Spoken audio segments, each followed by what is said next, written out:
Bem-vindos de regresso ao Conversas à Quinta e hoje vamos ter uma conversa um pouco diferente do habitual. Na semana em que se realiza mais uma Cimeira do Clima em Nova Iorque, em que o tema está muito na ordem do dia, em que se realizam também greves pelo clima em todo o mundo, manifestações, exaltações, muitos jovens mostrando uma grande preocupação. Eles dizem, com alguma razão, que serão os principais prejudicados se não for feito nada para alterar a evolução das alterações climáticas. Há em Portugal uma notícia que fez naturalmente grande polémica, que foi a decisão da Universidade de Coimbra de deixar de servir carne de vaca nas suas cantinas. Foi uma decisão naturalmente controversa, não que a carne de vaca fosse provavelmente a carne mais servida nas cantinas da Universidade de Coimbra, mas porque foi uma decisão que teve o seu simbolismo, surgiu numa altura de campanha eleitoral, surgiu numa altura em que a discussão sobre o que devemos comer ou não comer é devido às opiniões e, sobretudo, também numa altura em que há uma grande pressão para mudarmos os nossos hábitos alimentares relativamente a, sobretudo, a comer as chamadas carnes vermelhas, devido ao impacto que a produção animal pode ter na emissão de alguns gases, não o CO2, mas o metano, nos chamados gases com efeito de estufa, os quais provocarão ou contribuirão para as alterações climáticas.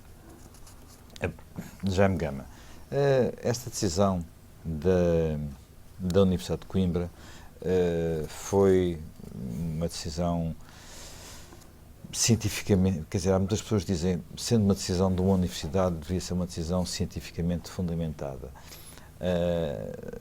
Mas o reitor não a fundamentou como tal, fundamentou-a mais como uma decisão simbólica. O que foi anunciado foi uma decisão final.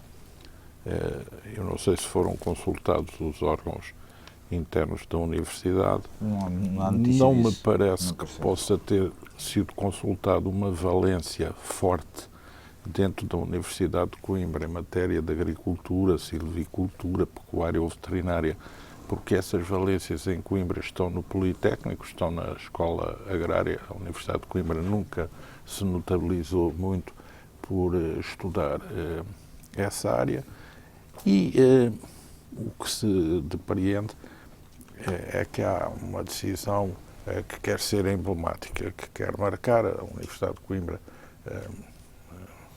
porventura, no contexto atual da sua posição nos rankings, precisa de marcar e precisa de mostrar alguma vitalidade. Este terreno é um terreno que seduz, porque todos nós sabemos que o controle do aquecimento terá sempre que ser uma solução universal, global, gradual, e nunca o resultado de pequenas decisões individuais, mas esta decisão é uma decisão que seduz quando se pretende fazer micropolítica e quando se pretende seduzir espaços da opinião pública sensíveis à simplificação destes problemas e da forma de os resolver. A Universidade de Coimbra consome, ao que parece, 20 toneladas de carne por ano em 14 cantinas e, portanto, sendo um mercado público, não havendo uma política pública que seja tão radical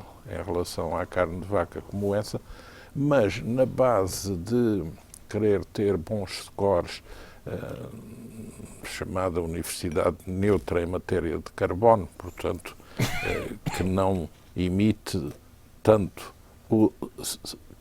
se o que emite compensa com o que absorve, isso é muitas vezes algo que seduz as mentes. No caso de uma universidade... Em termos práticos, são contas extraordinariamente difíceis de fazer, porque, sim. Aliás, eu nunca as vi bem feitas, devo dizer, com toda a sinceridade. O que é que contabiliza de um lado e do outro? Contabiliza de um lado e do outro, porque há sempre muito argumento. Há sempre muito argumento, porque nós próprios somos emissores de CO2, não é? Sim. Cada vez nós estamos a emitir CO2. Não há política nenhuma que determine a nossa supressão. Sobretudo a nossa supressão a partir de 2020 para ter um efeito mais radical a partir de 2030. Portanto, é preciso ter cautela. Depois, naturalmente, nesta área há uma grande discussão, que é a área do alimentar, da mudança dos hábitos de vida.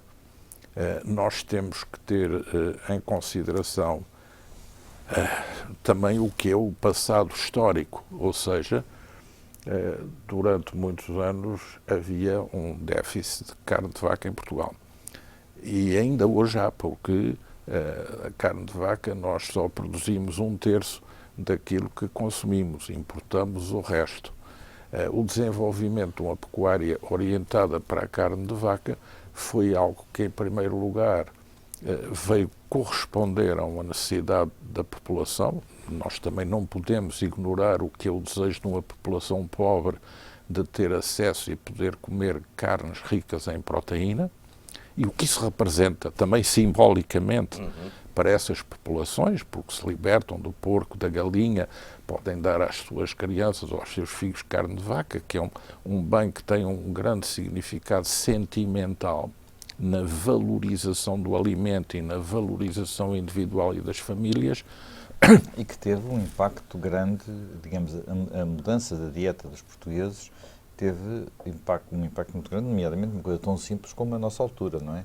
A altura média da população, não é? Sem hoje, dúvida, os sem portugueses dúvida. têm Sim. mais de 10 ou 15 quilos do que tinham há uma geração atrás. E, portanto, nós temos que ver que também por detrás do consumo de vaca há uma pressão, que é, por um lado, a pressão da fome e de uma melhoria calórica da dieta alimentar. Por outro lado, há a pressão gastronómica e do gosto, que também é algo que conta bastante. E, por outro lado, não se pode deixar de atender à circunstância de que, em regiões do país, houve uma especialização na produção de carne de vaca, que antes, porventura, não existia. Os gados caprino, ovino, porcino, eram outros tipos de gados.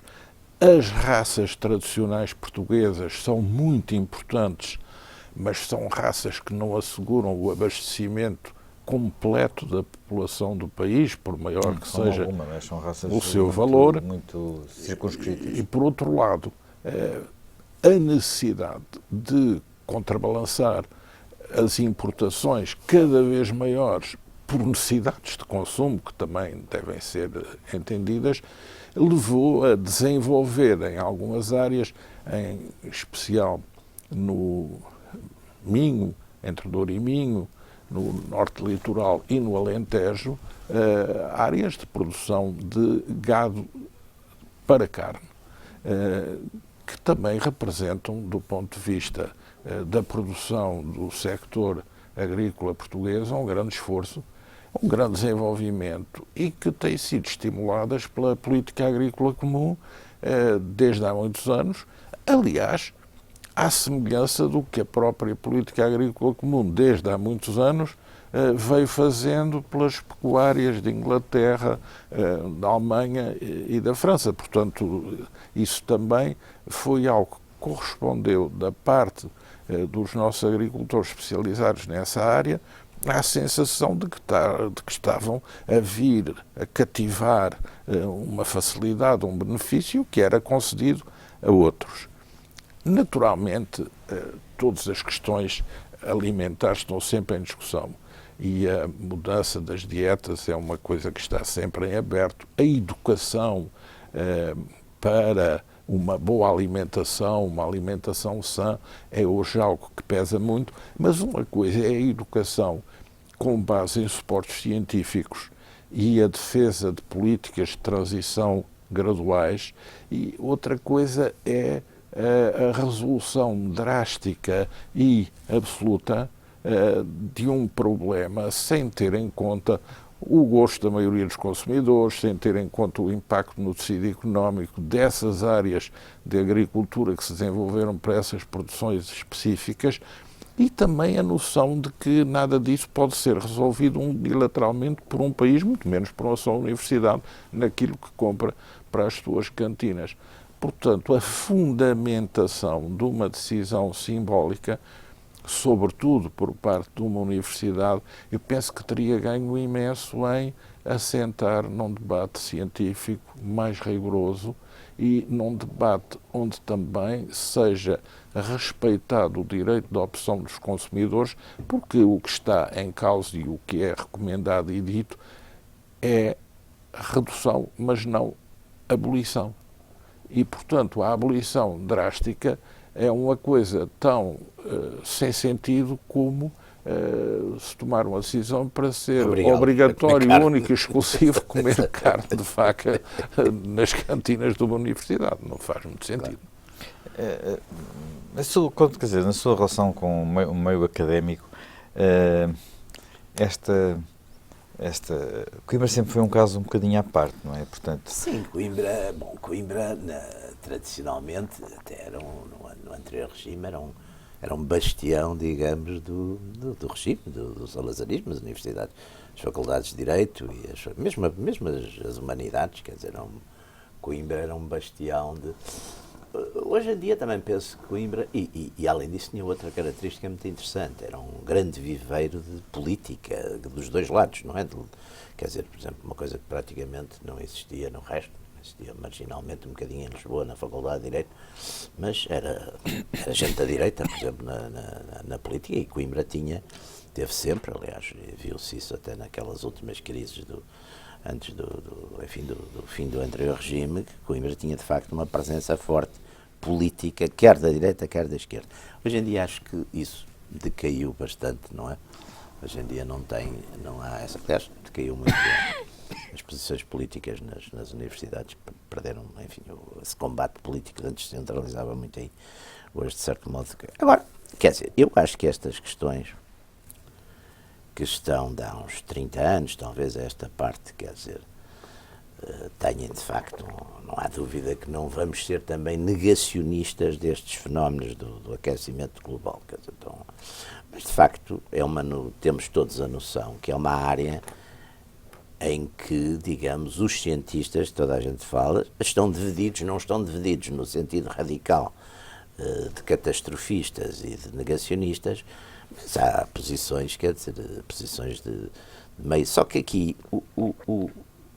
esta discussão saiu completamente dos cânones da tal apreciação científica que foi sempre procedendo através da prova, de teste, novas provas, etc., e com uma certa serenidade e uma certa tranquilidade para cair no foro da discussão ideológica, da discussão política, dos grupos de interesse. É evidente que se eu tiver uma peixaria em Coimbra, fico contentíssimo que não comam carne de vaca, quer dizer, portanto, há portanto também um sistema de interesses, quer políticos, quer ideológicos, quer económicos, à volta destas questões. Portanto, um pouco, como já me estava a dizer, de facto, uma universidade devia ser talvez mais ponderada e mais fundamentada neste tipo de... Quer dizer, parece-me uma coisa para dar nas vistas, não é? Para aparecer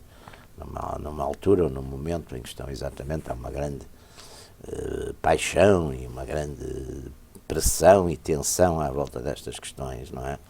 Destas questões ligadas Bom, e além disso, eu acho que há outra coisa aqui que agora se tornou terrível, quer dizer, que é esta obsessão sanitária, não é?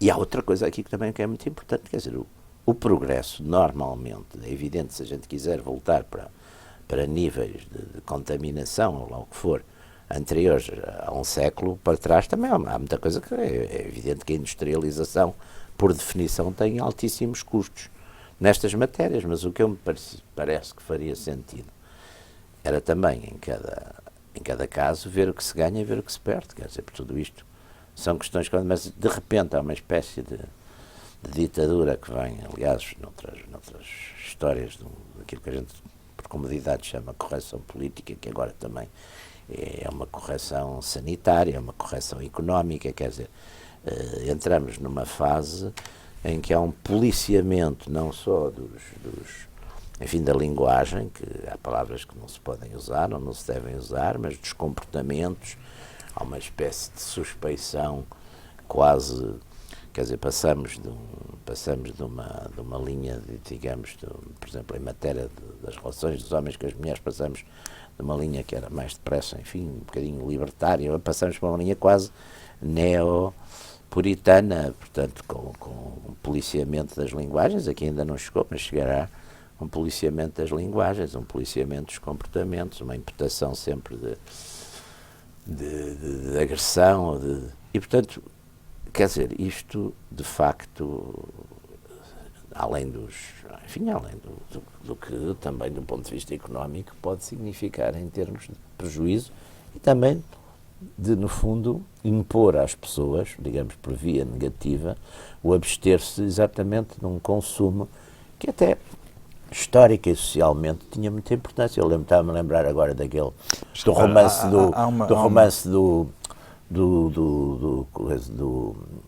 do Setão Monteiro, da Angústia para o Jantar, aquela porteira, coitadinha, que trabalha imenso e o marido não faz nenhum, que é o porteiro, e ele depois janta carne, não é? Ele tem um bife, e o protagonista entra e ela diz: carne é para quem trabalha, Sr. Doutor, que é o marido que não faz nenhum. Ela e os filhos não comem carne, mas carne é para quem trabalha. Portanto, também há aquela famosa expressão bem portuguesa que é peixe não puxa carroça. Peixe não puxa carroça. Pulsada, sobretudo no Alentejo, que não gosta de peixe. Mas há uma coisa curiosa, que é um discurso que, inclusivamente, tem aquele autor que já falámos aqui várias vezes, o Harari, naquela breve... Hariri. Naquele primeiro livro dele, antes do Homem-Deus, o Sapiens, ele tem ele é vegan, não é? Portanto, e tem todo um discurso sobre como a domesticação dos animais representou para os animais um sofrimento e não uma Essa coisa de atribuirmos aos animais sentimentos e reações e coisas humanas, é evidente que o animal, se levar uma chicotada, custa-lhe. Agora também interiorizarmos nos animais enfim, os sentimentos dos homens também me parece enfim, ainda posso dizer, parece-me um absurdo absoluto, mas pronto, claro, tudo isso. Quer dizer, provavelmente nunca assistiram a uma caçada. Eu assisti a caçadas, assisti bastante. Não estou a dizer a uma caçada, estou a dizer a uma caçada de um leão. Aquilo que o leão tem chances, quer dizer, o leão pode não, o leão tem chance e quando mata, não é? Quando mata, quer dizer. Portanto, é evidente que a natureza... E quem é morto sofre. Quem é morto sofre, quer dizer. E não é uma morte rápida. Não, é a patada. Normalmente o leão é capaz de ser, não sei. Ainda se nós somos do tempo em que o Tarzan enfrentava leões muscular. Em duelo e até conseguia às vezes vencer o leão, não é? Coisa que olhando para um leão e para um homem é difícil de conceber. A vida da natureza não é assim completamente idílica como nós pensamos. Havia muito a ideia de que só o ser humano, às vezes a ideia que só o ser humano é que se mata só o homem é que se matava uns aos outros. Os animais matam-se, os hominídeos todos, os macacos, por exemplo, lutam entre si com grande violência e fazem expedições punitivas e liquidam às vezes as fêmeas e as crias. Portanto, essa ideia agora da bondade natural do animal também é Também não. Não parece que seja assim muito. A natureza é bastante brutal, não é? Portanto, essa linha que estamos a assistir, portanto, e que no fundo, de alguma forma, informa essa... Quer dizer, porque a ideia que há é que atrás, a seguir à carne de vaca, virá a carne de porco, virá a carne de porco, virão as carnes qualquer dia os peixes. O problema de base é o mesmo, não é? Portanto, a carne de vaca, a produção de vaca, de facto, tem, em termos de impacto nas alterações climáticas, é maior, não é? Porque a vaca tem uma... Sim, mas eu desculpe só uma coisa. Mas ainda agora, por exemplo, atravessei a Suíça este fim de semana de comboio e só se vê vacas por todo lado. Quer dizer, e a Suíça, penso eu, Não, e tudo é um depende também país do relativamente... tipo, tudo também depende, sendo objetivo, tudo gordíssimas. depende do tipo da forma de produção, não é? Porque a produção de vaca em terrenos extensivos é uma coisa. A produção de vaca em estábulos é outra, diferente. A produção de vaca em pastos naturais é também diferente. A produção de vaca para recuperar, por exemplo, como é feita em algumas regiões de Portugal, nomeadamente com as espécies autóctones, é uma produção que até ajuda à conservação dos espaços naturais. Portanto, agora, há uma coisa que não se consegue alterar.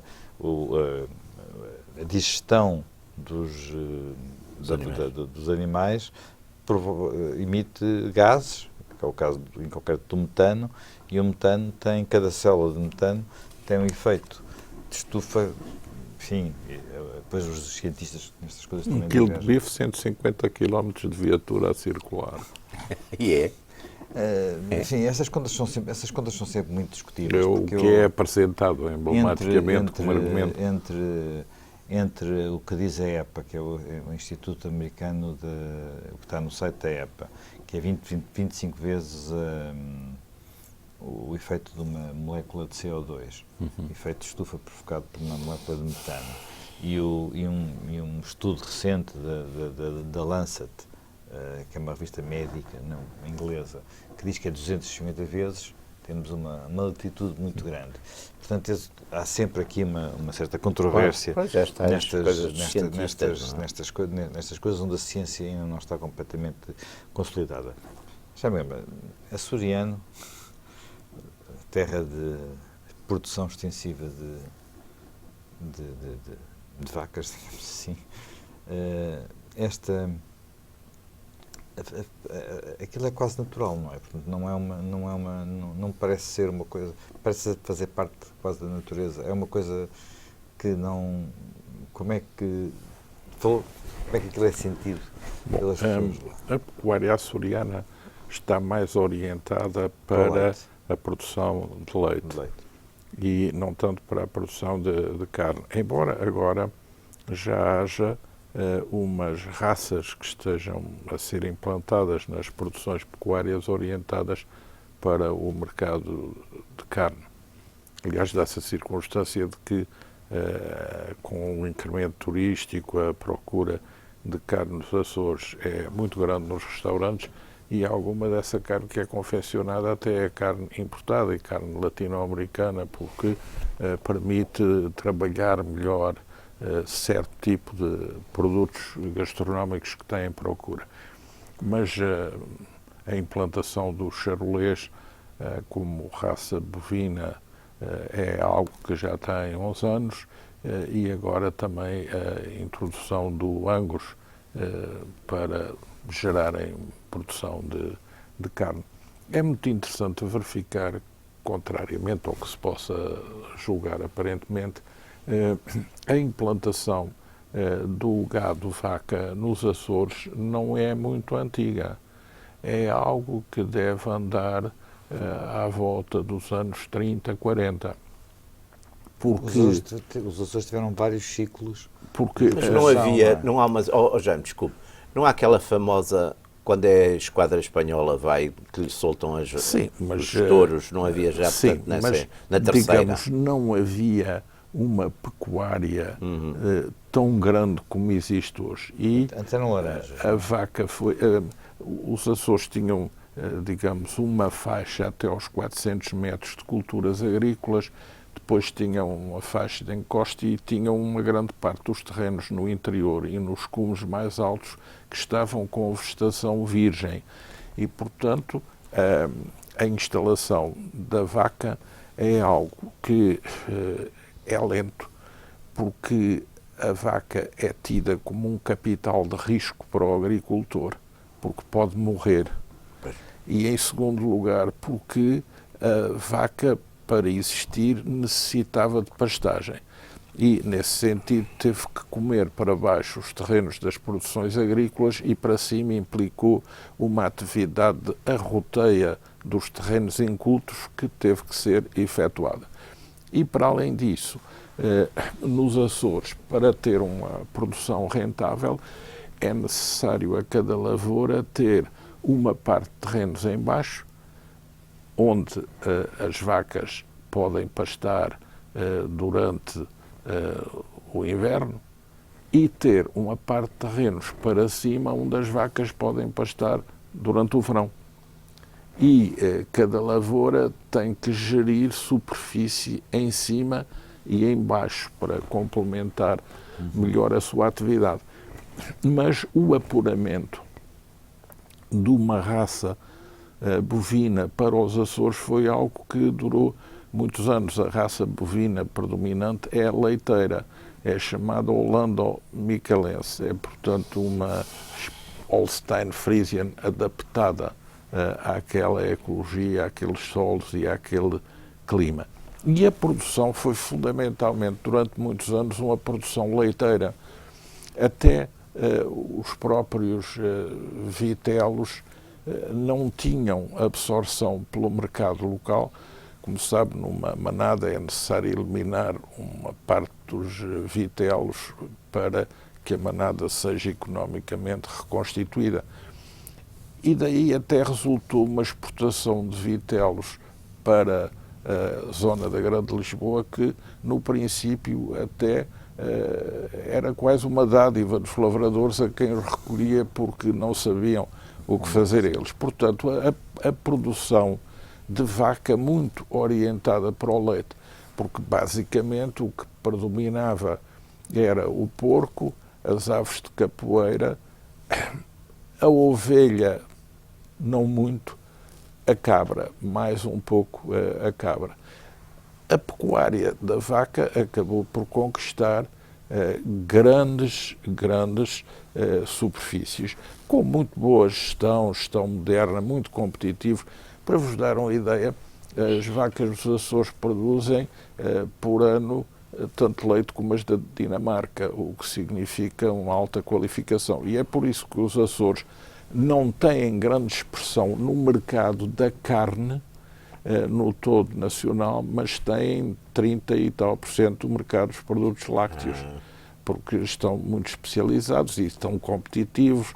Como há também pluviosidade, as pastagens são pastagens naturais, não necessitam de irrigação, havendo produção de erva que tem sido muitíssimo melhorada, porque têm sido feitas melhorias significativas, quer em relação às ervas para abastecimento e consumo do gado, quer também em relação ao próprio gado e ao seu apuramento genético e à sua qualificação. Por isso, é uma indústria com forte consistência, que, aliás, se tem socorrido muito também da noção de que as vacas estão em pastoreio livre para dar a noção vacas felizes, leite de vacas felizes. É um slogan publicitário, mas que tem fundamentação em análises que até entendem que a vaca, nesse regime de pastoreio, liberta muito menos CO2 e gases de efeito de estufa do que a vaca estabilizada, porque nos Açores não é necessário estabilizar a vaca por causa das condições climatéricas. No próprio inverno basta fazer as vacas baixarem de altitude, não é necessário pô-las em estábulos para poderem até ter partos e poderem ter a sua atividade normal. Agora, nestes movimentos também surgem, digamos, nesta simplificação, neste momento mais emotivo, surgem figuras como esta jovem sueca, sim, a Greta. Com um ar assim tristonho, não é? Pipi das meias altas. Sim, uma espécie de pipi das meias altas.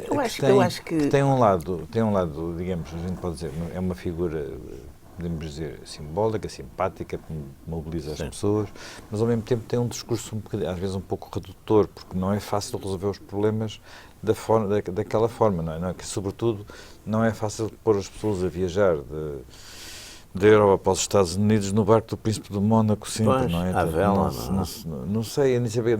Nem sei bem. Mas quer dizer, não, o problema deste tipo de causas, estas coisas estão já muito, quer dizer, até têm uma burocracia gigantesca hoje em dia, digamos, a partir destes protocolos de Kyoto e de Paris, e criaram-se burocracias enormes e criaram-se também interesses enormes à volta quer dizer, não é, portanto, são causas que valem o que valem, quer dizer, não valem o que valem.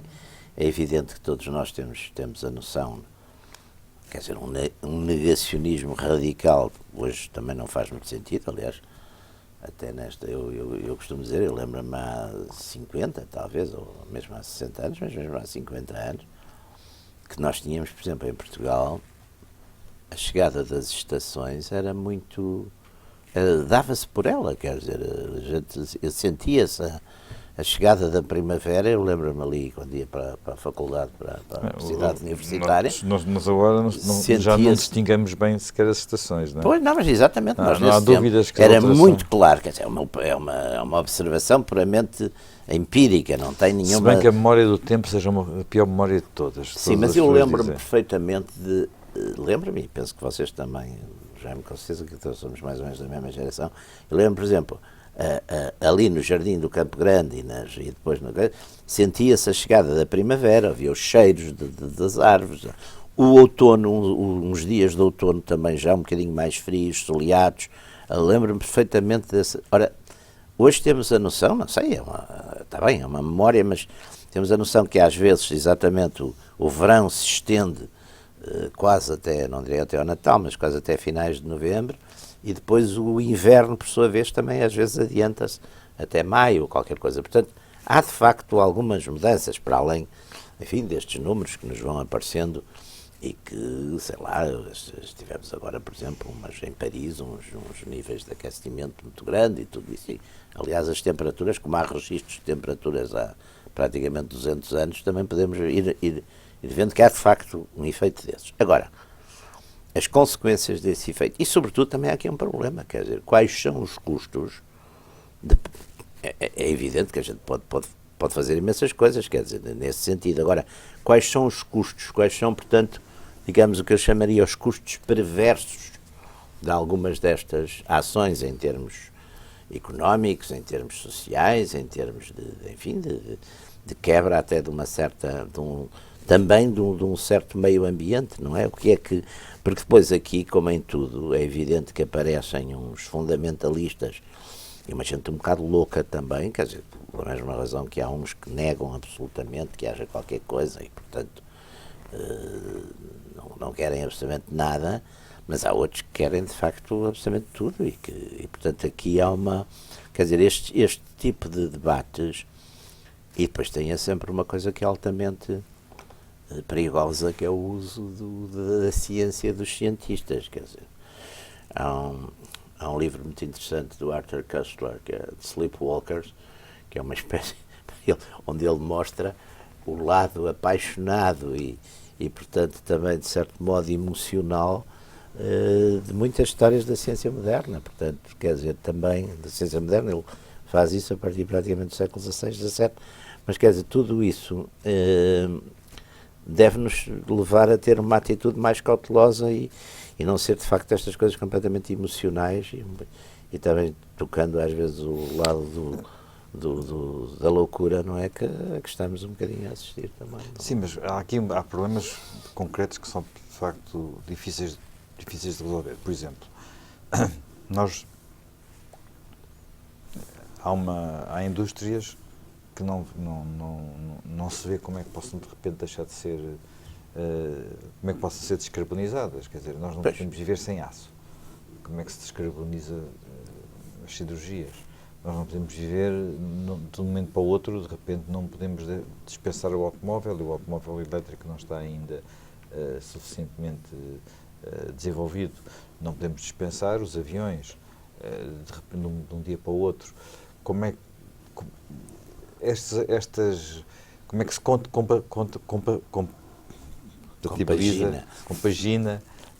aquilo que para estes miúdos é uma urgência, porque eles acham que estamos a roubar a terra e de alguma forma podemos estar a comprometer uma parte do seu futuro, e aquilo que também é a forma como eles estão habituados a viver, porque eles, de repente lhes dissessemos, olha, tu agora deixas de ter passar fins de semana, porque vais numa low cost, passas a viver apenas na tua cidade, deixas de ter são produtos essas importados, escolhas, quer dizer, como é que se compagina isto? O que é que pode ser feito? Bom, essa é que é a grande questão, e essa questão começa por ser muitíssimo relevante porque não pode ser objeto de uma solução nacional, porque não é daí que depende a solução do problema. Portanto, tem que ser sempre dependente de uma solução internacional, de uma solução multilateral, de uma solução negociada.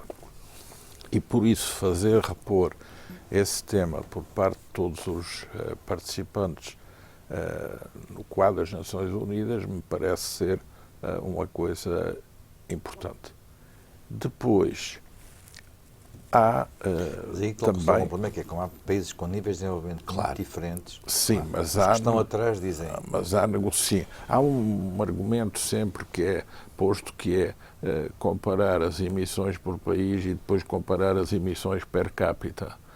E o argumento dos países em desenvolvimento é o dizer aos países desenvolvidos, bom, agora podem reduzir, mas isso para nós é essencial para agora também poder começar a crescer. Portanto, essa negociação é uma negociação que também pode ser feita, e por isso houve a criação de mecanismos de compensação do carbono, era uma arquitetura possível. A outra ideia importante é de que muitas vezes também alguns dos players vêm, através do argumento desta temática, querer pôr em causa, por um lado, a economia de mercado e, por outro lado, também vêm querer repor a noção de um regresso a um primitivismo rural pré-histórico que põe em causa a vida em cidades, que põe em causa o conforto e o bem-estar que hoje caracterizam grande parte dos seres humanos. Portanto, em que medida se consegue reunir e harmonizar o interesse dos consumidores com as empresas, com as administrações públicas e os governos, isso também é uma questão que deve ser tomada em conta, porque na mitigação do efeito de estufa também há que contar com novos processos tecnológicos de geração de energia. A grande questão é a energia fóssil. Há as energias renováveis. O grande problema em aberto é o problema das baterias e da capacidade de armazenar energia renovável, eólica ou solar, em acumuladores que permitam, em especial, minorar o efeito de estufa produzido pelos atuais motores do sistema de transportes. Porque, em relação à eletricidade, ok, a eletricidade não é poluente, mas a geração de eletricidade se assenta em combustíveis fósseis é-o fortemente. E, como a eletricidade não tem transitado para os motores do sistema de transportes, isso faz com que o sistema de transportes seja imensamente poluente. A eletrificação do sistema de transportes só é possível no transporte pesado, que é o ferroviário.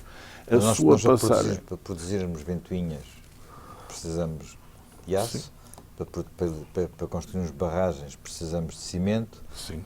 Tudo isso, não, tudo, tem um consumo... Há zonas de atividade que obviamente gerarão CO2. O problema não é o de as eliminar, o problema é o de mitigar os seus efeitos. E aqui, evidentemente, o leque das opções é aquele que vai, desde aqueles que dizem não há alteração climática, não há aumento de aquecimento global. A temperatura não subiu dramaticamente. Nos longos ciclos geofísicos houve já períodos no intervalo das glaciações em que a temperatura também subiu e nas glaciações em que a temperatura desceu, e isso não é imputável à atividade humana, porque não havia seres humanos nessa época. Exatamente. Essas coisas são verdades. Mas é a velocidade a que está a ocorrer. Mas a verdade é aqui que também de 1850 para cá, sobretudo nas últimas décadas, há um pico de crescimento que é registável, e há também uma subida do nível dos mares que é mensurável. Sim, mas é 35 centímetros e é 1 grau, não é? São coisas também... Certo, mas não o problema é a assim. tendência. Sim, Portanto, é necessário um alerta e é necessário um controle. O negacionismo parece-me que também é um caminho um pouco imprudente e irresponsável. Agora, há também a outra visão, que é a visão apocalíptica e alarmista, que até se adiciona a especulação sobre riscos cósmicos de estabilidade do planeta Terra, do próprio Sistema Solar, da Via Láctea. Bom, mas e tudo isso junto forma um compacto doutrinal muito poderoso. Não, e temos uma produção muito grande de distopias e de coisas ligadas portanto, a isso. Não é? Tudo o que é a ignorância negacionista e tudo o que é também a ignorância alarmista não contribui muito para que este problema possa ser centrado devidamente, com dados da ciência, com a expectativa positiva sobre a própria ciência, tecnologia e o investimento para se orientarem ativamente no sentido da mitigação, os próprios consumidores realizarem a sua conversão de hábitos, tendo também a noção que o devem pactar com os retailers alimentares e outros retailers que são também sensíveis às tendências do consumo e, portanto, também estão abertos e disponíveis para fazer essa conversão.